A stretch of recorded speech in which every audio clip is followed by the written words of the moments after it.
தம் கிருபை பெரிதல்லோ என் ஜீவனிலும் அதே இம்மட்டும் காத்ததுவே இன்னும் தேவை கிருபை தாருமே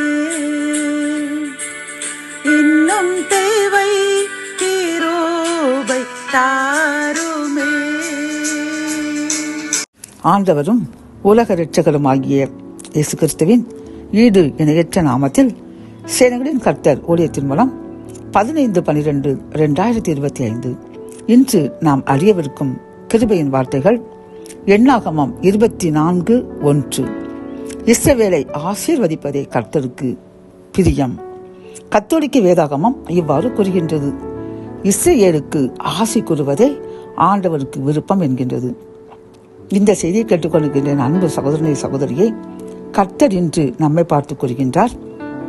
என் அன்பு சகோதரனை சகோதரியே, என் அன்பு பிள்ளைகளே, நீங்கள் என் பிள்ளைகளாக நான் விரும்புகின்ற இஸ்ரவேல் ஜனத்தை போன்று நீங்கள் பரிசுத்தமாக வாழ்வீர்கள் என்றால் என்றும் நான் உங்களை என் ஜனமாக ஏற்றுக்கொண்டு ஆசீர்வதிப்பேன் என்று வாக்கு கொடுக்கின்றார். பிரியமானவர்களே, உலக பிரகாரமான நம்முடைய பிள்ளைகள் நமக்கு மிகவும் கீழ்ப்படிந்து நடந்தோம் என்றால் நாம் என்ன நினைப்போம்? எப்பொழுது நம் பிள்ளைகளுக்கு நன்மை செய்து கொண்டே இருக்க வேண்டும், நம் பிள்ளைகளை மகிழ்விக்க வேண்டும் என்று விரும்புவோம். அப்படித்தானே?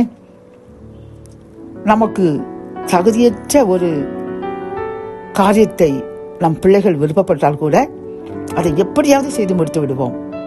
அப்படி இருக்கும் பொழுது நம்மை படைத்து காத்து வழிநடத்தி கொண்டிருக்கின்ற நம் கர்த்தருக்கு நாம் பிரியமாய் நடந்து அவர் விரும்புகின்ற இஸ்ரவேல் ஜனமாக நாம் வாழும் பொழுது கர்த்தர் நம்மை எப்படி ஆசீர்வதிப்பார் யோசித்து பாருங்கள்.